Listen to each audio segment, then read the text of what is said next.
Why do I love Gundam? I don't have a simple answer. I could tell you it's the military comms chatter as mecha, ground troops, and enormous space battleships rage in desperate combat. That such reminds me of Star Wars and Star Fox. Experiences from my childhood I equate as good media. Anything that pushes such nostalgic memories to the forefront has quality entertainment coded into its DNA. The mecha seed was planted as a child as I rented the VHS of Godzilla vs. Mechagodzilla dozens of times. Another childhood memory is also key, one where I scoured the Sears wish book in the late 90s for the coolest toys I wanted for Christmas and laid eyes upon some angular robots, presumably from Gundam Wing. Even though I had next to no idea what Gundam was, I knew I wanted to play with them, to make stories. But all of that is why young words maybe loved Gundam, not necessarily why I love it today. As someone who spends a fair chunk of my time consuming and breaking down why any given piece of media works for me, not having an easy answer to why I vibe with Gundam is interesting. March comes in like a lion's themes of loss and existentialism are all me. Nana's punk aesthetic and the ways in which people drift, same. For Gundam, is it the anti-war messaging, or the image of what humanity might look like in the future? Or possibly the lovable cast who struggle through the horrors of war. And while there are even series such as 0080 that subverts the childlike wonderment we have with war, and big old mecha specifically, but here I am building a Gunpla, so yeah, bit of a messy franchise.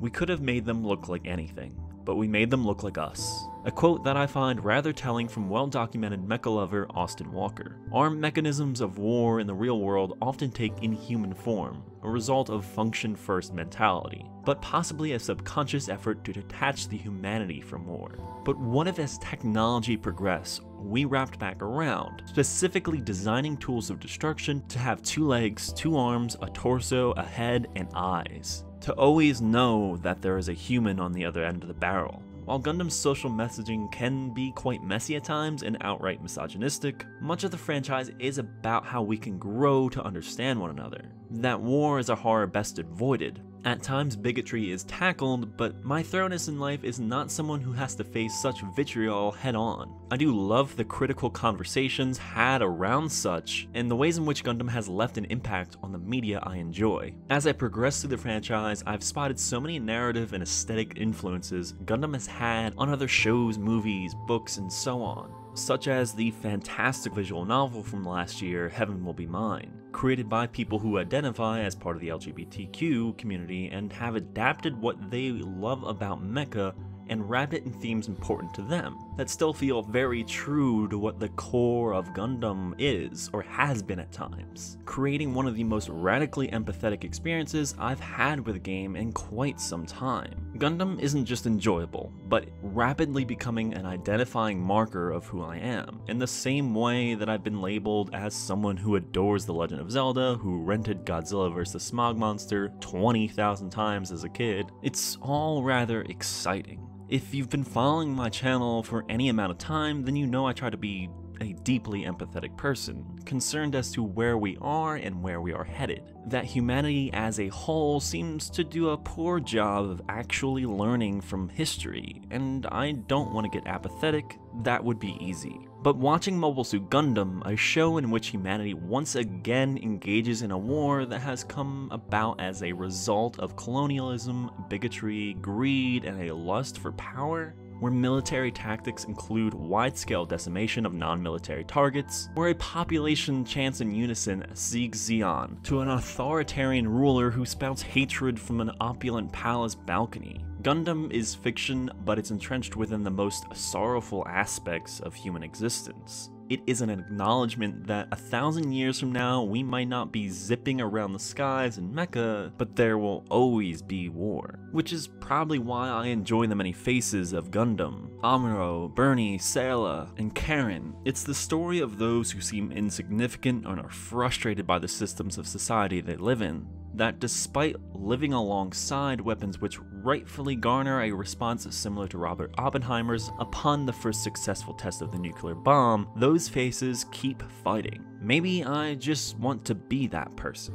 knowing my greatest impact is being someone who makes videos on the internet about the creations of people far better than I, and that can be kind of frustrating and makes me a little jealous. Seeing the impact of what Yoshiyuki Tomino created decades ago, maybe that's why I want to finally get around to writing a Twine game this year. I want to join those who've been inspired to create thanks to Tomino and animation studio Sunrise so many years ago. Gundam is also a franchise that has been in the hands of many. Like Star Wars, the times at which the creative juices flow strongest is when control is given to a great number of people. I love when someone creates something bigger than themselves and doesn't rule over it like a miser, instead inspiring a wealth of perspectives to make works of fiction not only within the founding universe, but also outside of it. Maybe I'm happy to finally be a part of a community that so many are proud to be a member of.